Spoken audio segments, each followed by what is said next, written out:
2 மாதங்கள் கழித்து அந்த மரத்து வீட்டுக்குள் உயிர் தப்பி வாழ்ந்த 2 பெண்கள் மெதுவாக வெளியே வருகிறார்கள்.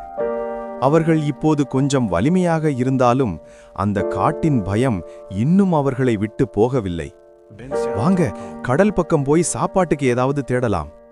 அவர்கள் மெதுவாக கடற்கரைக்கு செல்கிறார்கள். அங்கே கிடைத்த கம்பி, இரும்பு துண்டுகளை வைத்து ஒரு கூர்மையான ஆயுதம் செய்து அதை கொண்டு கடலுக்குள் சென்று மீன் பிடிக்க முயற்சிக்கிறார்கள். சில நேரம் கழித்து 2 மீன்கள் கிடைக்கிறது. அவர்கள் சந்தோஷமாக அதை எடுத்து நெருப்பு ஏற்றி சுட்டு சாப்பிட ஆரம்பிக்கிறார்கள். அந்த நேரத்தில் திடீரென்று காப்பாற்றுங்க என்று ஒரு கத்தல் சத்தம். அவர்கள் இருவரும் அதிர்ச்சியடைந்து நின்று விடுகிறார்கள். இதென்ன சத்தம்? யாரோ இருக்காங்க. பயத்தோடு ஒருவரை ஒருவர் பார்த்து கொண்டு அந்த சத்தம் வந்த காட்டுக்குள் மெதுவாக செல்கிறார்கள். மரங்களின் பின்னால் மறைந்து உள்ளே பார்த்தார்கள்.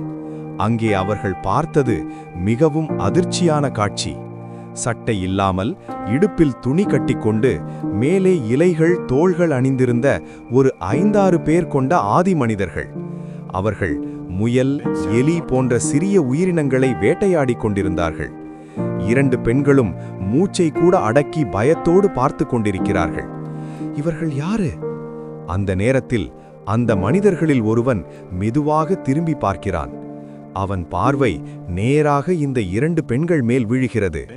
அந்த கணத்தில் இருவரும் நடுங்கி உறைந்து நிற்கிறார்கள். அடுத்தது என்ன நடக்கும்? தொடரும். பார்ட் 3 பாப்போம். நம்ம சேனல்ல நிறைய பேர் பாக்குறீங்க, ஆனா சப்ஸ்கிரைப் பட்டனை மட்டும் அழுத்தமா போறீங்க. அதை மறக்காம அழுத்திடுங்க. ஓகே, பாய் பாய்.